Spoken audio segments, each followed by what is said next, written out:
ലോകത്തിലെ നാലാമത്തെ ഏറ്റവും വലിയ നെറ്റ്വർക്കാണ് ഇന്ത്യൻ റെയിൽവേ. ഓരോ ദിവസവും കോടിക്കണക്കിന് ആൾക്കാരാണ് ഇതിൽ യാത്ര ചെയ്യുന്നത്. ഇപ്പോൾ നമ്മൾ എല്ലാവരും ഈസി ആയിട്ടാണ് ട്രെയിനിൽ യാത്ര ചെയ്യുന്നത്. എവിടെ പോകണമെങ്കിലും ഓൺലൈനിൽ ടിക്കറ്റ് ബുക്ക് ചെയ്ത് ആവശ്യമാണെങ്കിൽ നമ്മൾക്ക് വേണ്ടുന്ന ആഹാരം കൂടി പെട്ടെന്ന് തന്നെ നമ്മുടെ സീറ്റിൽ എത്തുന്ന രീതിയിലാണ് നമ്മളിപ്പോൾ ട്രെയിനിൽ യാത്ര ചെയ്യുന്നത്. എന്നാൽ കുറച്ച് വർഷങ്ങൾക്ക് മുമ്പേ ഇങ്ങനെ ആയിരുന്നില്ല സാഹചര്യം. ടിക്കറ്റ് വേണമെങ്കിൽ പോലും മണിക്കൂറുകളോളം ക്യൂവിൽ നിൽക്കണമായിരുന്നു. അതുപോലെ ട്രെയിനിൽ ആർക്ക് വേണമെങ്കിലും അവർക്ക് ഇഷ്ടമുള്ള മികച്ച നിലവാരമില്ലാത്ത ആഹാരം കൊടുത്ത് യാത്രക്കാരുടെ പണവും കൈക്കലാക്കുന്ന രീതിയായിരുന്നു. അതായത് വലിയ വില കൊടുത്ത മോശപ്പെട്ട ആഹാരമായിരുന്നു നമുക്കന്ന് കിട്ടിക്കൊണ്ടിരുന്നത്. അതുപോലെ റിസർവേഷനായി മണിക്കൂറുകളോളം ക്യൂവിൽ നിൽക്കാൻ വയ്യാതെ മോശപ്പെട്ട ആഹാരം കഴിക്കാൻ പറ്റാതെ ധാരാളം ആളുകൾ കഷ്ടപ്പെട്ടിരുന്നു. ഇത് മനസ്സിലാക്കിയ ഗവൺമെന്റ് ഓഫ് ഇന്ത്യ 1999 ഇന്ത്യൻ റെയിൽവേയിൽ ഒരു പുതിയ പദ്ധതി തുടങ്ങി. അതാണ് IRCTC, Indian railway catering and tourism corporation. Indian റെയിൽവേയിലും IRCTCക്കും തമ്മിൽ വളരെയധികം വ്യത്യസ്തതയുണ്ട്. എന്നാൽ ധാരാളം യാത്രക്കാരും ഇത് രണ്ടും ഒന്നാണെന്നാണ് കരുതിയിരിക്കുന്നത്. ഇതിന്റെ വ്യത്യാസം എന്താണെന്ന് വെച്ചാൽ, ഇന്ത്യൻ റെയിൽവേസ് ട്രെയിൻ ഓടിക്കുമ്പോൾ IRCTC ആവട്ടെ ട്രെയിനു വേണ്ടിയുള്ള ticket, food and catering business ആണ് ചെയ്യുന്നത്. 170 വർഷം മുതലുള്ള ഇന്ത്യൻ റെയിൽവേ ഇപ്പോൾ കുറച്ച് നഷ്ടത്തിലാണെങ്കിലും 1999 ആരംഭിച്ച IRCTC ആവട്ടെ ഓരോ വർഷവും കോടികൾ ലാഭത്തിലാണുള്ളത്. IRCTCയും ഇന്ത്യൻ റെയിൽവേയും രണ്ടും ഗവൺമെന്റിന്റെ തീരുമാനമായിരുന്നു എങ്കിലും IRCTC ഇത്രയും വിജയിക്കണമെങ്കിൽ അതിനു പുറകിൽ ആ കമ്പനി ഫോളോ ചെയ്യുന്ന ബിസിനസ് മോഡൽ എന്താണെന്ന് ഈ വീഡിയോയിലൂടെ നമുക്ക് കാണാം. 1999 Indian railway catering and tourism സർവീസിന് വേണ്ടി ഒരു പ്രത്യേക ഓർഗനൈസേഷൻ ഉണ്ടാക്കി. ആദ്യം ഇത് കാറ്ററിംഗ് സർവീസിന് വേണ്ടി മാത്രമാണ് തുടങ്ങിയത്. 2002 IRCTC ആദ്യമായി ഓൺലൈൻ ബുക്കിംഗ് സർവീസ് കൂടെ തുടങ്ങി. അതായത് നമുക്ക് ഓൺലൈനിൽ ടിക്കറ്റ് ബുക്ക് ചെയ്യാം. 2002 ഇന്ത്യയിൽ കമ്പ്യൂട്ടറും ഇന്റർനെറ്റും അധികം ആരും ഉപയോഗിക്കുന്നില്ലായിരുന്നു. ട്രെയിൻ ടിക്കറ്റിന് വേണ്ടി യാത്രക്കാർ മണിക്കൂറുകളോളം ക്യൂവിൽ നിൽക്കുന്നത് ഒഴിവാക്കാൻ വേണ്ടിയാണ് IRCTC online ticket booking site ആരംഭിച്ചത്. എന്നാൽ ആ ദിവസം ആളുകൾക്ക് ഇന്റർനെറ്റ് ഇല്ലാത്തത് കൊണ്ട് അധികം ആരും IRCTCയിൽ ടിക്കറ്റ് ബുക്ക് ചെയ്യുന്നില്ലായിരുന്നു. എന്നാൽ ഇപ്പോൾ അതല്ല സാഹചര്യം. ഇന്ത്യയിൽ ഇന്റർനെറ്റ് വന്നതിന് ശേഷം സ്മാർട്ട് ഫോൺ ഉപയോഗം കൂടി. ഓരോരുത്തരും അവർക്ക് വേണ്ടുന്ന ടിക്കറ്റ് ഓൺലൈനിൽ ബുക്ക് ചെയ്യുന്നു. 2005 ഇന്ത്യയിൽ ടെലികോം സർവീസ് നല്ല വില കൂടുതലായിരുന്നു. അതായത് ഒരു SMS അല്ലെങ്കിൽ മെസ്സേജ് അയക്കാൻ പോലും ധാരാളം പൈസയാകുമായിരുന്നു. അങ്ങനെയുള്ള സമയത്ത് IRCTC ഓൺലൈനിൽ ടിക്കറ്റ് ബുക്ക് ചെയ്യുന്നവർക്ക് കസ്റ്റമേഴ്സിന് ട്രെയിൻ ടിക്കറ്റ്സ് SMS അല്ലാതെ പോസ്റ്റ് സർവീസ് വഴി പാസഞ്ചേഴ്സിന് അയച്ചു കൊടുക്കും. എന്നാൽ ഇപ്പോൾ ഇന്ത്യയിൽ ടെലികോം സർവീസ് പൈസ കുറഞ്ഞതുമൂലം ട്രെയിൻ ടിക്കറ്റ് ഡീറ്റെയിൽസ് SMS വഴി വരുന്നുണ്ട്. 1999 തുടങ്ങിയ IRCTC 2008 ആയപ്പോഴേക്കും പതുക്കെ അവരുടെ ബിസിനസിനെ വളർത്തിക്കൊണ്ടുവന്നു. അങ്ങനെ ഈ കമ്പനിക്ക് ലാഭവും കൂടി വന്നു. ഇത് ശ്രദ്ധിച്ച ഇന്ത്യൻ ഗവൺമെന്റ് IRCTCനെ ഒരു മിനി രത്ന പബ്ലിക് കോർപ്പറേഷൻ ആയിട്ട് അനൗൺസ് ചെയ്തു. അതായത് ഈ കമ്പനിയെ സാമ്പത്തിക ശക്തിയായി വളർത്തിക്കൊണ്ടുവരുന്നു എന്നർത്ഥം. ഇന്ത്യൻ ഗവൺമെന്റ് IRCTC നിർമ്മിച്ച സമയത്ത് IRCTCക്ക് വേണ്ടി ഇന്ത്യൻ റെയിൽവേ സ്റ്റേഷനുക്ക് ഉള്ള 3 ബിസിനസ് മോണോപോളി റൈറ്റ്സ് നൽകി. മോണോപോളി റൈറ്റ്സ് എന്നാൽ ആ പർട്ടിക്കുലർ ബിസിനസ് IRCTC മാത്രമേ ചെയ്യാൻ പാടുള്ളൂ, അത് വേറെ ആരും ചെയ്യരുത്. അതായത് IRCTCക്ക് ഇന്ത്യയിൽ വേറെ കോമ്പറ്റീഷൻ ഉണ്ടാകരുത് എന്നർത്ഥം. IRCTC മോണോപോളിസ് റൈറ്റ്സ് ഉള്ള ആ 3 ബിസിനസ് എന്തൊക്കെയാണ് എന്നല്ലേ? അതിൽ ആദ്യത്തേത്, ഓൺലൈൻ വഴിയുള്ള റെയിൽവേ ടിക്കറ്റ്സ് IRCTC കൂടാതെ മറ്റാരും വിൽക്കരുത്. രണ്ടാമത്തേത്, ഇന്ത്യൻ റെയിൽവേ സർവീസിൽ food and catering service IRCTC മാത്രമേ കൊടുക്കാവൂ. മൂന്നാമത്തേത്, റെയിൽവേ സ്റ്റേഷനിലോ ട്രെയിനിലോ പാക്കേജ് ഡ്രിങ്കിംഗ് വാട്ടർ IRCTC മാത്രമേ വിൽക്കാവൂ. അങ്ങനെ ഈ 3 ബിസിനസ് IRCTC മാത്രമേ നോക്കാൻ പാടുള്ളൂ. ഈ അധികാരം ഉപയോഗിച്ച് IRCTC ഓരോ വർഷവും തങ്ങളുടെ ആദായം എങ്ങനെ കൂട്ടുന്നു എന്ന് പറയാം. ഇപ്പോൾ നിങ്ങൾക്ക് ഒരു ഡൗട്ട് ഉണ്ടാവും, ട്രെയിൻ ടിക്കറ്റ് IRCTC മാത്രമേ വിൽക്കാവൂ എന്ന് പറയുന്നു. പക്ഷെ ticket Paytm, make my TRIPS companies ഇതുവഴി ട്രെയിൻ ടിക്കറ്റ്സ് വിൽക്കുന്നുണ്ടല്ലോ എന്ന്. ഇതിന്റെ കാരണം എന്താണെന്ന് അറിയുമോ? Paytm, മേക്ക് മൈ ട്രിപ്പ് എന്ന പ്രൈവറ്റ് കമ്പനീസ് ട്രെയിൻ ടിക്കറ്റ് നേരിട്ട് വിൽക്കുന്നില്ല. അവർ IRCTCയുടെ എഗ്രിമെന്റ് വെച്ച് IRCTCയുടെ ടിക്കറ്റ്സ് കമ്മീഷൻ വെച്ച് അവരുടെ പ്ലാറ്റ്ഫോമിൽ വിൽക്കുന്നു.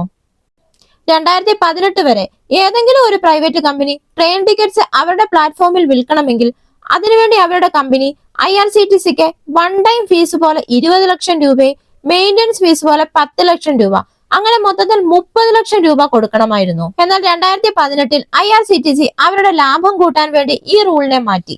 അതിനു പകരം ഒരു പുതിയ പദ്ധതി കൊണ്ടുവന്നു. അതെന്താണെന്ന് വെച്ചാൽ, പ്രൈവറ്റ് കമ്പനിയിൽ നിന്ന് കളക്ട് ചെയ്യുന്ന ആനുവൽ മെയിൻ്റനൻസ് ഫീസിനെ കളഞ്ഞിട്ട് അതിനു പകരം ഒരു ടിക്കറ്റിന് 12 രൂപ ഫിക്സഡ് ഫീസായി എടുക്കുന്നു. ഇതുമൂലം ഒറ്റ പ്രാവശ്യം തന്നെ IRCTCയുടെ ആദായം 10 ലക്ഷത്തിൽ നിന്ന് 70 കോടിയിലേക്ക് കുതിച്ചു. ഇതെങ്ങനെയാണ് എന്ന് നമുക്ക് നോക്കാം. IRCTC ടിക്കറ്റ് കൂടുതൽ വിറ്റ പ്രൈവറ്റ് കമ്പനി പേടിഎം ആണ്. ഓരോ വർഷവും IRCTC ടിക്കറ്റ് 14% ടിക്കറ്റ്സ് പേടിഎം ആണ് വിൽക്കുന്നത്.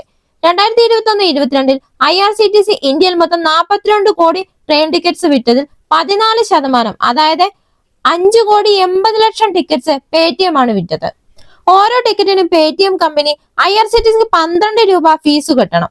അതായത് 5,80,00,000 ടിക്കറ്റിനെ 12 രൂപയ്ക്ക് മൾട്ടിപ്ലൈ ചെയ്താൽ IRCTCക്ക് കിട്ടിയ ലാഭം 70 കോടി.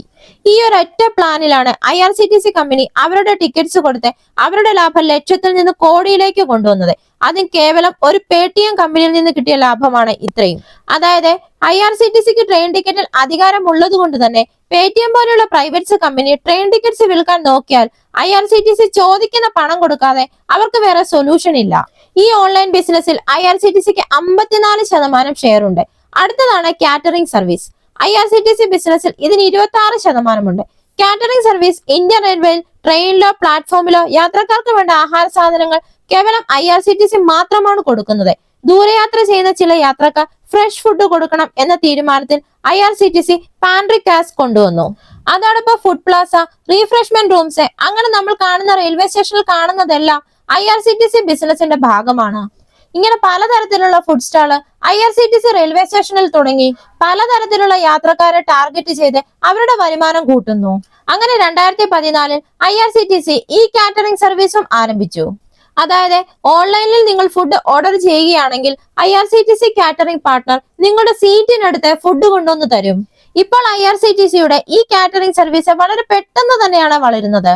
അടുത്തതാണ് കുടിവെള്ളം. ഇപ്പോൾ റെയിൽവേ സ്റ്റേഷനിലാണെങ്കിലും ട്രെയിനിലാണെങ്കിലും എവിടെ നോക്കിയാലും ഈ റെയിൽനീർ എന്നൊരു വാട്ടർ ബോട്ടിലാണ് കാണുന്നത്. ഇതും IRCTCയുടെ ബ്രാൻഡാണ്.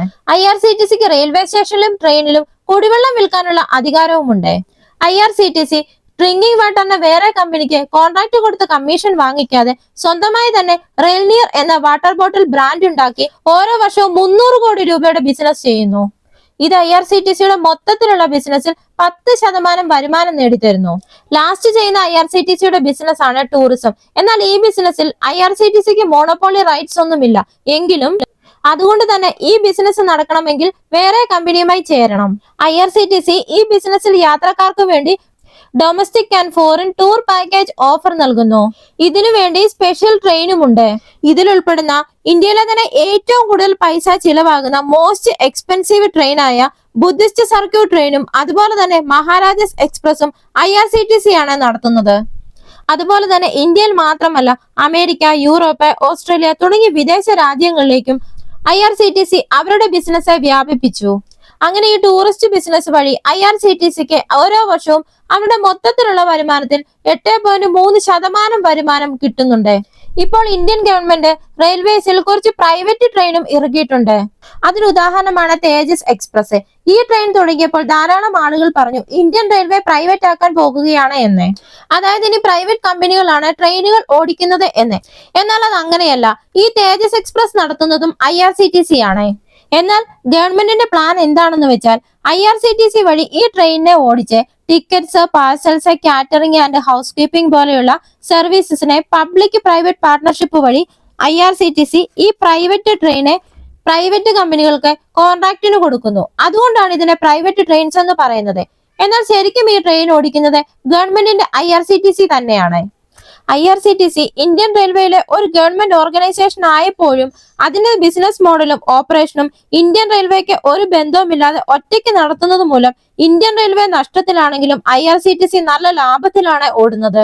1999 മുതൽ 2019 വരെ IRTC ഗവൺമെന്റിന്റെ അധികാരത്തിലായിരുന്നു. എന്നാൽ 2019 ശേഷം ഇന്ത്യൻ ഗവൺമെന്റ് IRCTCയുടെ കുറച്ചു ഭാഗം ഇന്ത്യൻ സ്റ്റോക്ക് മാർക്കറ്റിൽ IPO പോലെ റിലീസ് ചെയ്തു.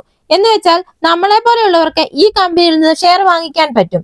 അതുപോലെ ഈ കമ്പനിയുടെ ഷെയർ നോക്കിയാൽ 63% ഗവൺമെന്റിന്റെ കയ്യിലാണെങ്കിൽ 23% ജനങ്ങളുടെ കയ്യിലാണ്. അതായത് നമ്മളെ പോലെയുള്ളവർ വാങ്ങിയിട്ടുണ്ട്. ബാക്കിയുള്ള 13% ഇൻസ്റ്റിറ്റ്യൂഷണൽ ഇൻവെസ്റ്റേഴ്സ് ഹോൾഡ് ചെയ്തിട്ടുണ്ട്.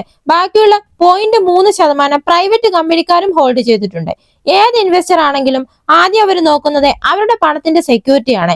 സോ അതുകൊണ്ട് തന്നെ IRCTCയിൽ കൂടുതൽ ഗവൺമെന്റിന്റെ കയ്യിലായതുകൊണ്ട് ധാരാളം ഇൻവെസ്റ്റേഴ്സ് ഈ കമ്പനിയുടെ IPO വന്നപ്പോൾ വാങ്ങിച്ചു. അവരുദ്ദേശിച്ച പോലെ തന്നെ സ്റ്റോക്ക് മാർക്കറ്റിൽ കുറച്ച് മാസത്തിനുള്ളിൽ തന്നെ ഇൻവെസ്റ്റേഴ്സിന് 600% നിന്നും 700% ലാഭം നേടിക്കൊടുത്തു. IRCTCക്ക് മോണോപോളി റൈറ്റ്സ് ഇന്ത്യൻ ഗവൺമെന്റ് നൽകിയിരുന്നു. മുമ്പേ നമ്മൾ പറഞ്ഞല്ലോ. അതായത് IRCTCക്ക് കോമ്പറ്റീഷൻ വേണ്ടി ഒരു കമ്പനിയും ബിസിനസ് ചെയ്യരുത്. അതുകൊണ്ടൊക്കെ തന്നെയാണ് സ്റ്റോക്ക് മാർക്കറ്റിൽ IRCTC ഷെയർ പ്രൈസ് അങ്ങനെ വേഗത്തിൽ കൂടാനുള്ള ഒരു കാരണവും. ഈ വീഡിയോ നിങ്ങൾക്ക് ഇഷ്ടമായെങ്കിൽ മറക്കാതെ തന്നെ ഈ ചാനൽ ഒന്ന് സബ്സ്ക്രൈബ് ചെയ്യുക. അടുത്ത വീഡിയോയുമായി വീണ്ടും കാണാം.